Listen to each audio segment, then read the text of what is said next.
We are live here at the Jamaica Tourist Board's boardroom, and my name is Fiona Fennell. So before we officially start, I just want to introduce some key persons that are in the room and online. Starting with Minister of Tourism, our Honorable Edmund Bartlett, Chairman of the Caribbean Tourism Organization and Minister of Tourism and Transport for the Cayman Islands, the Honorable Kenneth Bryan, who's online. Permanent Secretary in the Ministry of Tourism, Jennifer Griffith, who is in the room with us.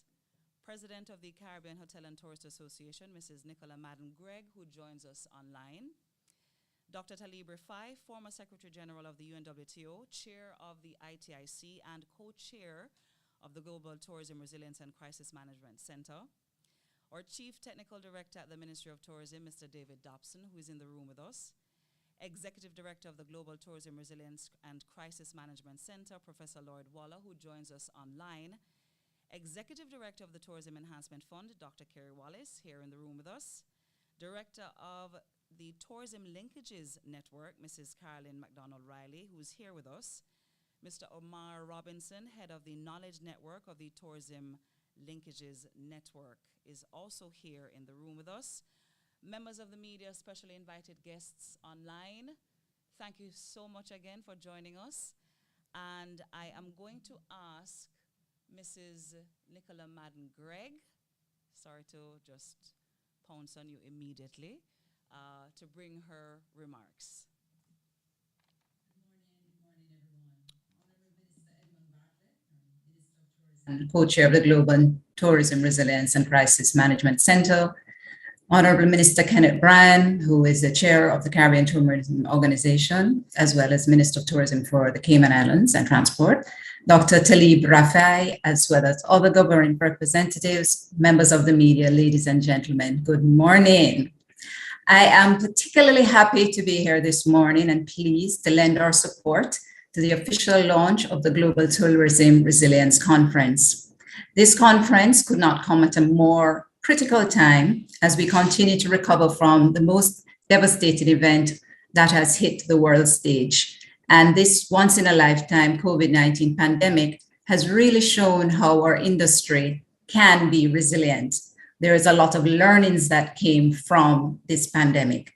And this conference will bring together both regional and global thought leaders from academia, the public and private sector, entrepreneurs, micro, small, and medium-sized tourism enterprises, and many industries that link to the tourism value chain. It will represent an opportunity to rethink tourism master planning, to significantly consider new systems, infrastructure, training and human capital development, utilization of technology to solve today's and tomorrow's problems, as we must future-proof an industry that we know can be resilient. Not only does the tourism industry need to rethink itself, but we must also look to the other subsectors and other industries, particularly agriculture and manufacturing, that are in the tourism value chain. Transportation, especially in terms of airlift, is also a critical component to how we can look forward in terms of resilience for tourism. Ladies and gentlemen, I will not spend a long time with you, but as you know, the WTCC has predicted quite a robust growth projection, not only for the global tourism, but also for Caribbean tourism. And if we are to look at the potential of the global tourism looking to contribute and grow at an average of 5.8 annual between 2022 and 2032, as well as from a Caribbean perspective, where the WTCC is predicting that Caribbean tourism could contribute up to 50.5 billion, as well as providing some 1.34 million new jobs by 2032. It is just very critical that we, as the leaders in tourism, sit down and figure out how can we do this in the most sustainable and resilient manner. There are many headwinds that are facing us. Right now, we are coming out of the pandemic, but we still do have a possible global recession that is looming. There is a climate crisis and so many other factors that can impede the tourism growth path. Ladies and gentlemen, I just want to really thank the team, especially the Honorable Minister Edmund Bartlett, for putting together this conference that will be happening in February, for us to really take the time to look at the learnings coming out of some of the major crises in the past, particularly the recent pandemic, and to look how we can go forward to really build a tourism industry that is resilient through whatever crisis that could hit us. I thank you, and those are my remarks for this morning.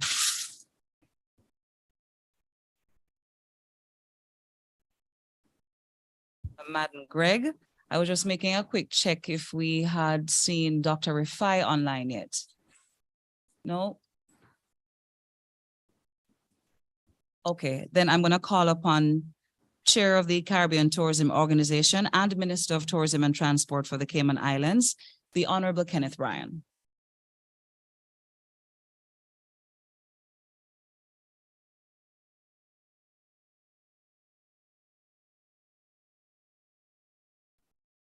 Can I do a little mic check there? Mic check, everybody can hear me?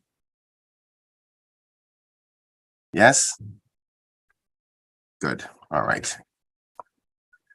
Good morning, everyone, and thank you for that very kind introduction.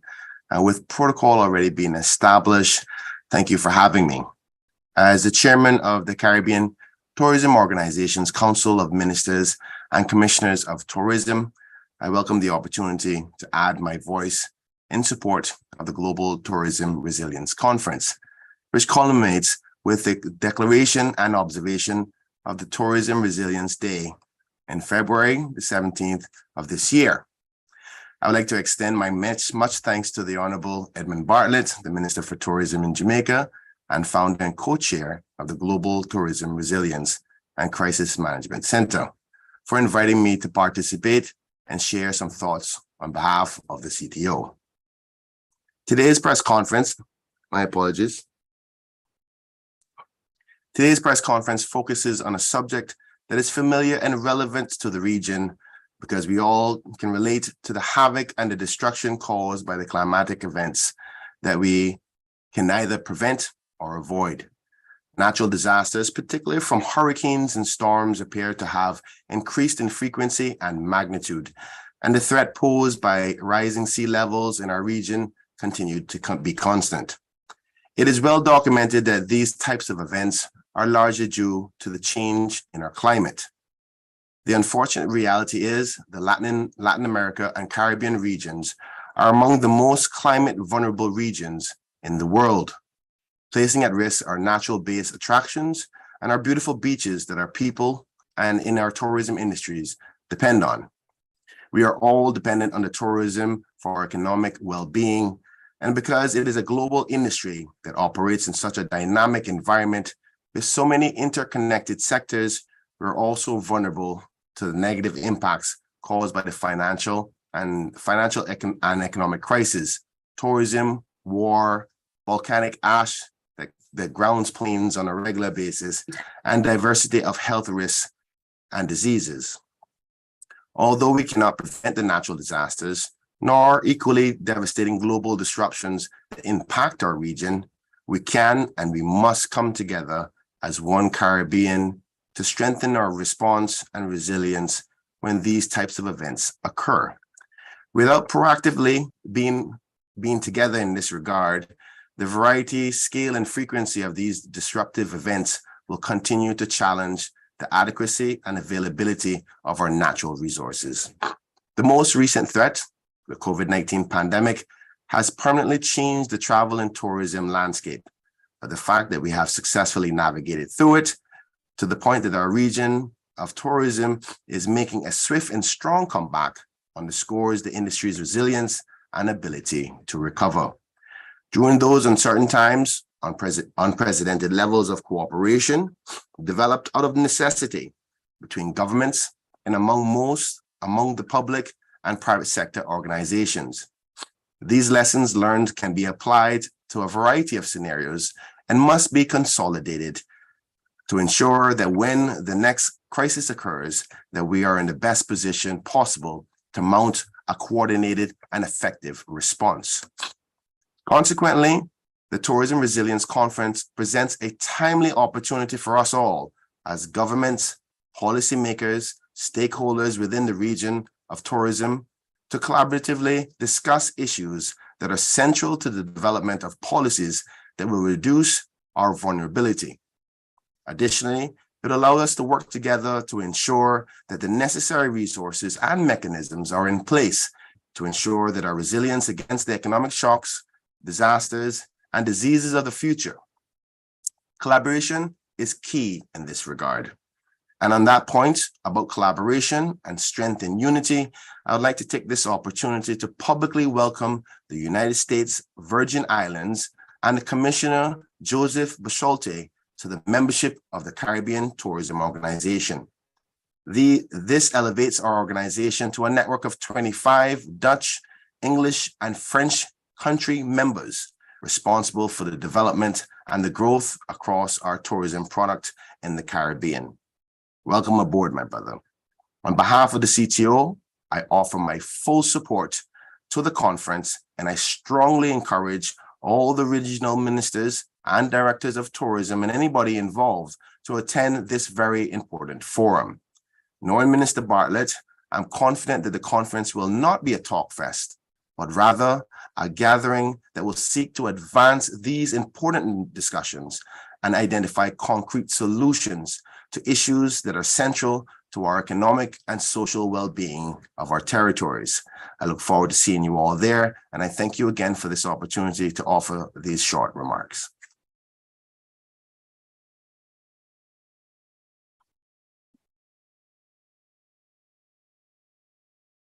Paul Hoskins, Director of ITIC Limited and Invest Tourism Limited, as well as our own Director of Tourism, Mr. Donovan White, who has just joined us. All right, so please, Minister, or Honorable Edmund Bartlett will now give his remarks. Thank you very much, Ms. Fennell, and a very warm Jamaica good morning to the world, wherever you are and whatever time of the day it is on your space on the planet. Today we welcome you in a very special way because we are about to have a historic, indeed a landmark global event in the Caribbean and in Jamaica. The launch of the first ever Tourism Resilience Conference, which will cover areas of sustainability, investment, and the varied areas that are part of the mosaic of connectivity that enables tourism.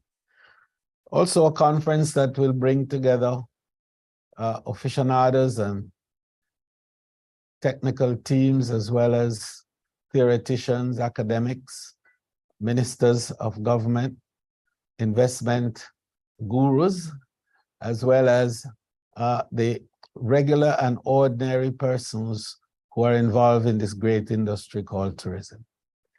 And that intention, of course, is to enable a conference of ideas and thoughts to be reflected in action that will inure to the ability of tourism and the global community, in fact, to respond better to global shocks and disruptions. So as we exit COVID-19 pandemic, tourism resilience, I think, has become the epicenter of national development priorities. While travel and tourism have been traditionally considered one of the most resilient segments of the global economy, it has also proven to be simultaneously and disproportionately prone to shocks due to the impact of disruptive events on perceptions of destination attractiveness and security. Such disruptive events include natural disasters, climate change impacts, and biodiversity loss, food insecurity, political instability and conflicts, the threat of terror attacks, cyber crimes and cybersecurity issues, economic recession, and indeed epidemics and pandemics as exemplified by the current crisis. So against this backdrop, the Global Tourism Resilience and Crisis Management Center and the Ministry of Tourism in Jamaica have colluded along with the Caribbean Tourism Organization, the Caribbean Hotel and Tourist Association, the International Tourism Investment Conference, and Jacobs Media, as well as World Travel Awards, to bring together an event that will bring the Middle East, Africa, and the Caribbean into a convergence of tourism discussions relating primarily to having joint action, collaboration, and to create a new path for tourism activities between the Middle East, Africa, and the Caribbean. The inclusion of an investment component in the conference, along with a discussion on the future of employment in the tourism sector, are critical factors as they underpin the very resilience that we seek to build for tourism against these global shocks of which we mentioned. So connecting Africa and the Caribbean, for example, for tourism sustainability is a key factor here. Africa's ecological and geographical characteristics, as well as its geographical location, have been defined as major factors contributing, I think, to its own volatility within that continent. Many African destinations have traditionally and more intensely since the emergence of the climate change phenomena experienced exaggerated risks associated with droughts, earthquakes, floods, cyclones, food insecurity, biodiversity loss, population displacement, and disease outbreaks. The COVID-19 pandemic, I think, has further compounded the inherent vulnerabilities of African tourism. As recorded, just for statistical purposes, there's a 75% decline in tourist arrivals in Africa in 2020 and an estimated 120 billion loss in the contribution to the GDP of the continent. This, I think, translates to over 5 times the loss in receipts recorded in 2009 during the global economic and financial crisis.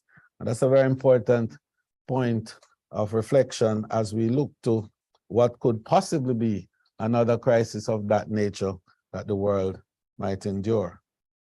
Job losses, some 12.4 million jobs were lost. 51% of those jobs are within the tourism space between 2019 and 20. Unsurprisingly, of course, many local communities, especially those in the vicinity of wildlife conservation areas in Africa, and who depend on tourism for their economic livelihood, are now facing risk of starvation and lack of basic humanitarian services due to the steep tourism decline experienced over the past several months. The current pandemic has only magnified some of the more traditional structural challenges facing many African destinations. So these challenges, I think, have weakened their resilience threshold. They include underdeveloped infrastructure, political instability, lack of security, safety, and crime. Difficulty, I think, faced by investors in accessing finance, high taxes on tourism investment, low levels of tourism skills, red tape and bureaucracy, and low levels of budgetary support from government, even in destinations where tourism is a major contributory factor. I enunciated these not by way of being critical of the situation, but rather to point to why there is this need for the convergence with the Caribbean. Because we in the Caribbean are the most tourism dependent region on earth, but we have mastered the trade of managing the sector and of recovering quickly, because the Caribbean is the fastest recovered area on planet Earth for tourism. And Jamaica's own position in that regard is exemplary. And so we think that there is an opportunity here for a convergence between ourselves and Africa, where we, being the diaspora of Africa, can contribute back in a reverse diaspora form to the rebuilding and development of Africa through tourism. And so we've invited many ministers of tourism from Africa. The chairman also of the African Exim Bank will make a presentation, and several leaders in industry, and also from the African Union to share ideas and thoughts with a number of ministers and investment personalities from the Caribbean. And that will be held in the midst of the conference, and we will say more about that in a few seconds. But the African Caribbean component of the conference is going to be a highlight. And we've asked the former Prime Minister of Jamaica, who heads the Africa Caribbean Institute at the University of the West Indies, the Most Honorable P.J. Patterson, to keynote that summit element of the conference. And of course, we will be having a series of panel discussions with the ministers and leaders of Africa and the Caribbean. We're also expecting the Minister of International Affairs from Saudi Arabia to be part of the discussions also, as the Middle East discussions will also be infused in that general debate. The establishment of the Global Resilience Day has been a major achievement, I think, for us here in Jamaica, but also for tourism worldwide. And our Prime Minister, the Most Honorable Andrew Holness, will have a very special session at this conference in which he will, in fact, engage with Peter Greenberg of CBS TV and Radio to have a fireside talk. And he will be talking about resilience and the impact and importance of building resilience in the Caribbean and globally. We also will be having the International Tourism Conference, providing the full guidance for the first day of the conference and the investment component of the conference. And I think this is a very rich mix. A number of multilateral agencies have actually become part of the program, and the ITIC is coordinating with them to enable a strong engagement between investors in the Caribbean, as well as investors from Africa, the Middle East, and the global space. The third key component of this conference will be a discussion on the labor market arrangements in tourism. It is well known that the recovery has not been linear. And among the critical elements of impact with the recovery has been the disruption of the labor market arrangements. Some 72 million persons lost jobs during the pandemic from tourism. And as you know, tourism employed some 10.5% of the global workforce. And of that 72 million, only 18 to 20% have returned. So there are about 45 or so million former tourism workers out there.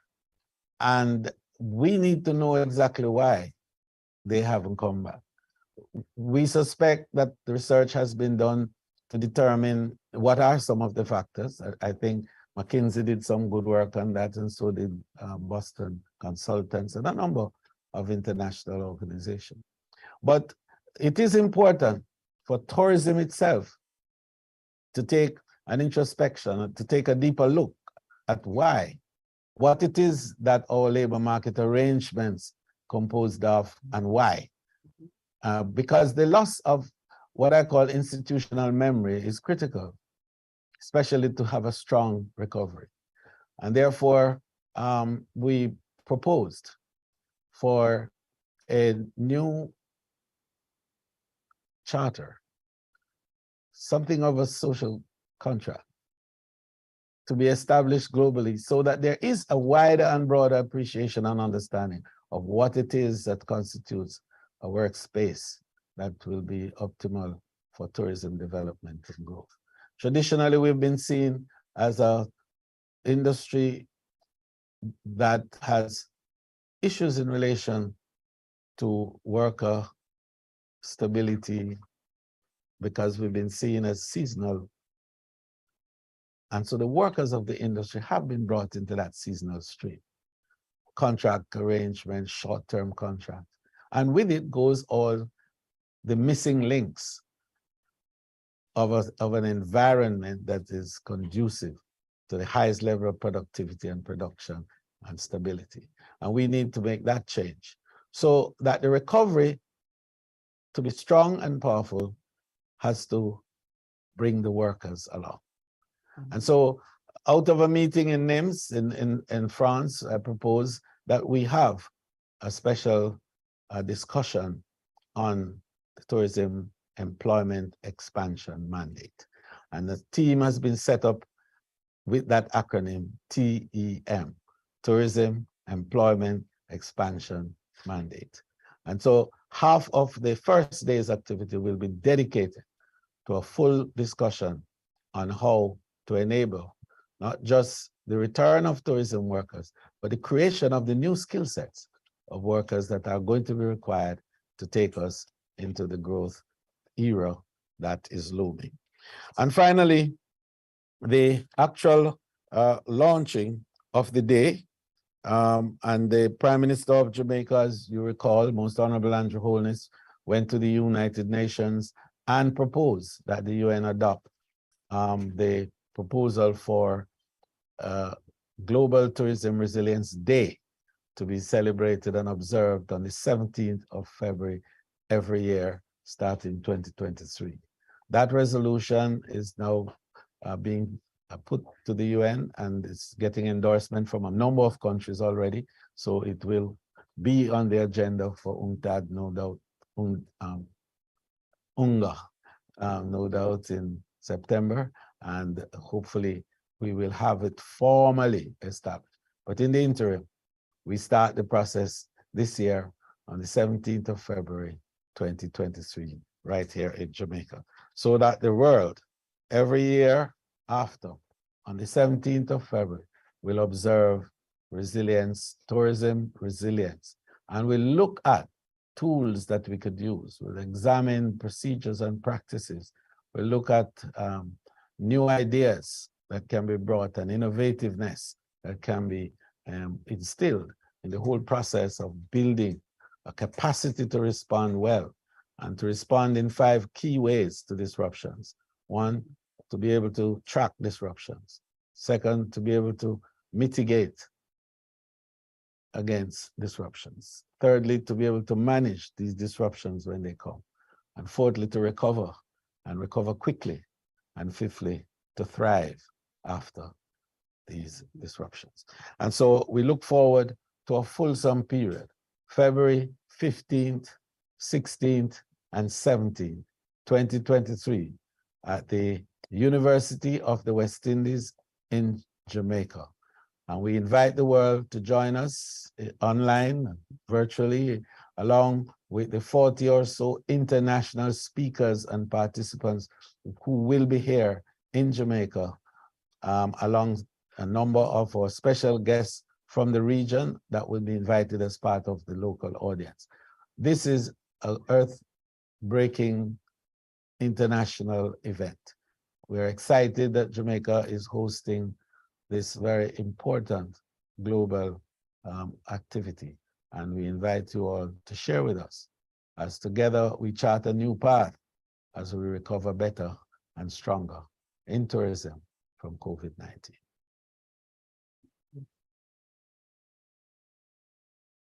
Thank you, Minister Bartlett, for your remarks on this very monumental activity that will take place in February. We can now go to our question and answer segment, whether you are joining virtually or in the room. Any questions? If you're online, just raise your hand so we can acknowledge you.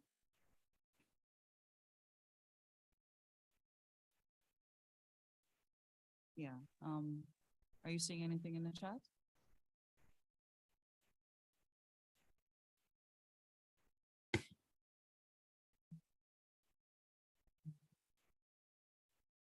Well, I'm not even close and I cannot see that.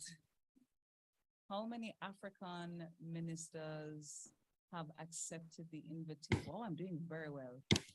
Invitation to attend the, well, clearly. Minister? Seven so far have accepted the invitation to us? Oh, and from what countries? Excellent. I'm getting support. We have from Kenya, from Rwanda, from Botswana, Namibia, we're from Ghana and Sierra Leone and Nigeria. Thank you, Minister. Oh, follow up. Oh, do not say it again, please, Minister. We weren't hearing. So far, we have Kenya. from Kenya, Rwanda, Botswana, Namibia, Sierra Leone, Ghana, and Nigeria. Botswana. So date and time of the conference, Minister. We said it. Okay, I repeat that, February 15th, 16th, and 17th.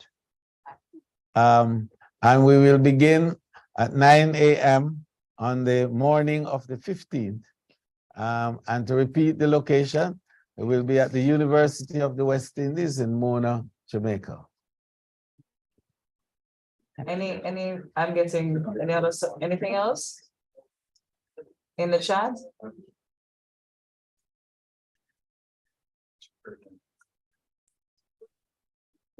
I guess you could just go ahead, sir, and say. I had a question.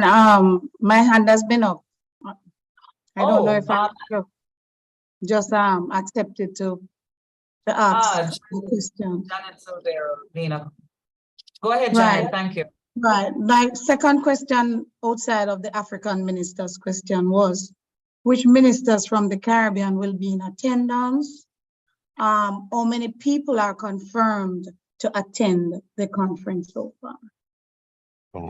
Well, the ministers we're expecting, starting with the chairman of the CTO, who is on call, Minister Brian, the minister from Grenada, Minister Andrews, the minister from Belize, Minister Anthony Marla, the minister from Barbados, Honorable Edwin Goodwill,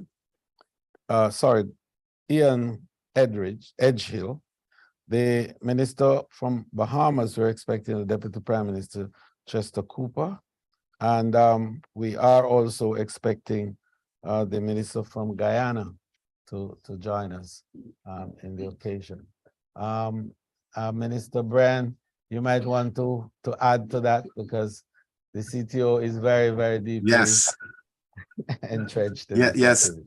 Thank you, Honorable Minister. The CTO, as chairman, I have invited all the members as the topic of discussion is so important to them. And we plan to have a sidebar meeting there. So I know that all members have received those emails and you start to see them trickling as to making sure that they be there. So I believe before the end of this week and potentially early next week, you may see that list continue to grow. You know, us politicians take a little while to confirm the attendance of these things, but there's supposed to be a very healthy audience of ministers from this region at the conference. Right. So I want to also indicate that because of the size of the venue, which is the headquarters of the regional offices of the University of the West Indies, we could only invite a maximum of 200 people to be here. And that's why the virtual arrangements are so extensive. And of that, there will be 40 international speakers that will be here covering the areas of investment, of resilience in all its forms, cyber security issues, and all the critical elements that are part of the disruptiveness, or with the black swans, as we call them, that will impact tourism and the world from time to time. But I wanted to make a second point on this, if you will, that the Global Tourism Resilience and Crisis Management Center has been expanding its footprints across the world, as is known. And we are now in 7 countries, and we have about 8 centers that have been established. But the development of the academic platform for the center has taken on a new lease on life. And we will be launching the first ever Global Tourism Resilience Institute at that conference as well. And Professor Waller is on call, and he has done an enormous amount of work in preparing the frame for this institute. And perhaps I might ask him to say a word on it, just a very brief word, not to preempt the announcement. I'll be very brief, Minister. I'll be very brief. So we recognized in doing some work on tourism resilience that even though many persons are talking about resilience, that not many persons know how to actually be resilient or actually to establish or set up mechanisms to facilitate a space or a moment of resilience. So what we've done is that we're in the process of establishing an institute to focus on resilience, not just tourism resilience, where we'll be offering short courses, short certificate courses, diploma courses, as well as an EMBA as well as an EMBA to provide persons with the skills and knowledge in terms of methodologies for being resilient and how to be resilient. And Minister, that's all I'm willing to share now until the 17th of February. Absolutely. Very well. Thank you, Professor Waller. Janet, did you have any other question? Janet? All right, do we have any other questions seeing anything else in the chat? All right, any questions here from in the room? That's highly Any flattering. friends are fine here? All right. That's highly flattering. If I may, if I am allowed, I want to take this opportunity to take my hat off to the Honorable Minister Bartlett. The mere fact that he was so forward thinking and developing this conference tells the magnitude to his commitment, not only to the world, but to our region. And he has to be highlighted in this capacity. While many world leaders are talking about a whole lot of stuff, for him to think and not make that space, that void, go unfilled, he made sure to step up and contact the right people and try to organize this together. And when you look at the bigger picture of the world leaders in the Caribbean, little islands like Jamaica and the Cayman Islands are small in comparison. And for him to think outside the box and build such a thing has to be recognized. And I am proud of him in respect to being a brother in the Caribbean for doing this. And I think this is going to be the start of a global movement that I'm proud to say that I'll be a part in the early stages of when it started. But for him to build this brainchild, I want to highlight that because we're witnessing history in the making. So I look forward to this conference. I encourage everyone to come because you're contributing to the future of the next generation, not only economically, but our survival as humans in respect to resilience from many things that we encounter in our various different countries. Okay, well, let me just. Fully endorsed. Nice. With great humility, thank you. I'd like to close this conference by just reiterating the highlights and what we do expect as outcome from this conference, because we're bringing the world to us. We need to be able to give them something to anticipate. And also, every time we have conferences of this nature, especially the ones that we've been involved in, we seek to have a statement, not just of intent, but a statement with a plan of action. And so coming from this conference, we'll be launching the Global Tourism Resilience and Crisis Management Tourism Resilience Day. a day that would recognize the importance of global tourism resilience for sustainable growth and development. The second will be to launch teams, as I indicated, and that's a very critical element, I think, of the way forward. The human capital development within tourism is vital to its future and sustainability. And to re-examine and reimagine the whole labor market arrangements in tourism is a tall order, but it's a useful, necessary step. And a simple step that we will try to take at this conference will lead to a new order in terms of that critical element of the tourism activities. Thirdly, to launch the Tourism Resilience Institute. Fourthly, to introduce the Global Tourism Resilience and Crisis Management Center project program for 2023. And that's going to be a significant document, which not only will detail what are the key activities that our centers across the world, where we have centers in Canada, in the United States, in the UK, in Nairobi, in Kenya, and in Amman in Jordan, as well as here in Jamaica. And now we're looking to Bulgaria, we're looking to Namibia, we're looking to Botswana, and a number of other countries within the next 6 months that will make the resilience movement be visible and active in more than 15 countries across the world. So, and finally, we will be having our annual GTRCMC board meeting in the margins of that conference. So this is going to be, as I said, a historic moment, and it's going to bring a level of thought leadership to the Caribbean unprecedented in our history.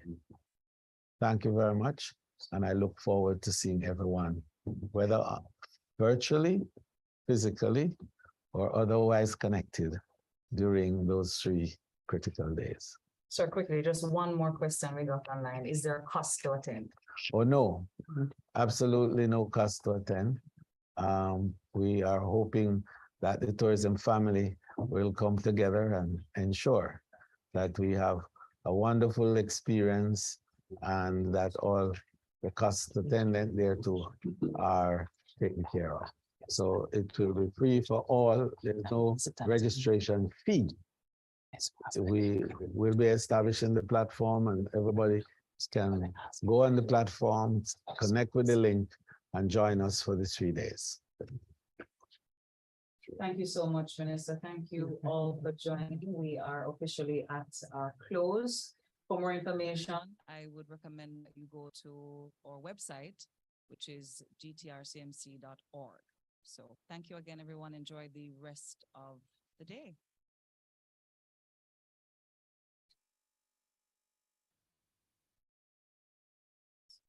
So we need one quick photo here with the